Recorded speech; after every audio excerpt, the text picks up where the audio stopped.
The Retroid Pocket 3 has been heralded as the next winner in a wave of affordable, compact, high-performance Android devices, and it certainly would have been had it launched years ago, prior to COVID and chip delays. But with a new device coming out seemingly every week, did Retroid's delays cause it to miss the boat for the best Android devices? Let's find out. First thing you need to be aware of is this is the original Pocket 3, not the Plus version released shortly after. Retroid has done this now twice with the Pocket 2 as well, but its upgrade came quite later in the lifespan. This device is also essentially a reshelled Pocket 2 Plus, with newer Android firmware on it, a bigger and higher resolution screen, and the obvious design changes. So off the bat, if you've already purchased a Pocket 2 Plus, you may be more interested in the Pocket 3 Plus. But for $120 plus shipping, this device could meet your needs all the way up to PSP, N64, and Dreamcast. The first thing that surprised me was how small it actually is. I couldn't tell from reviews and pictures, but this thing at least feels smaller than a Switch Lite. The buttons, D-pad, joysticks, and overall device is just compact in general, which makes it great for playing on the go. This device is still pocketable and ridiculously light in the hands. Speaking of the hands, this Pocket 3 feels equally as comfortable in the hands as a Switch Lite, except for two big problems. Function buttons, specifically the volume and home buttons.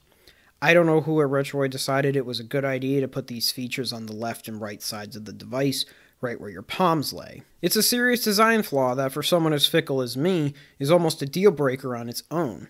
It forces you to maintain an extremely loose grip on the device, mostly resting it in your hands versus holding it properly. If you use the fantastic triggers regularly, you have no choice but to constantly feel those buttons pressing on your palms. And the worst part is how barren the top and the bottom the device is. There was plenty of room to move these buttons out of the way.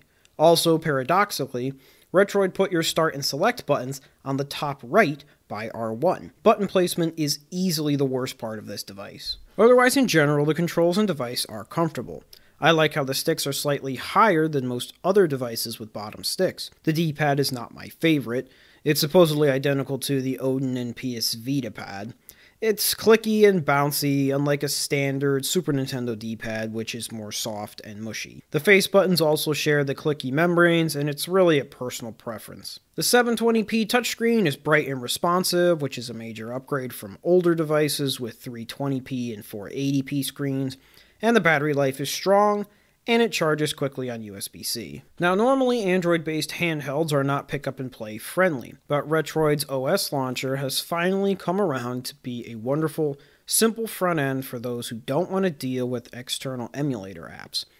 It emulates a Switch home screen and gives all the basic features for library browsing and works perfect with RetroArch. That being said, no Android device is as easy to pick up and play as something running Emulation Station, so you will still need to show it your ROM file paths and designate your RetroArch cores. But as a whole, you really can't go wrong with the Pocket 3 or even the 3 Plus. It's compact, affordable, well-performing, and easy to use. This would be a great starter device for someone looking to learn the ways of Android emulation. But if maximum comfort or larger screens are what you seek, you'll have to look towards the next price tier of modern devices. Thanks everyone for watching, and keep an eye out for up-and-coming reviews of the RG35XX and the Logitech G Cloud.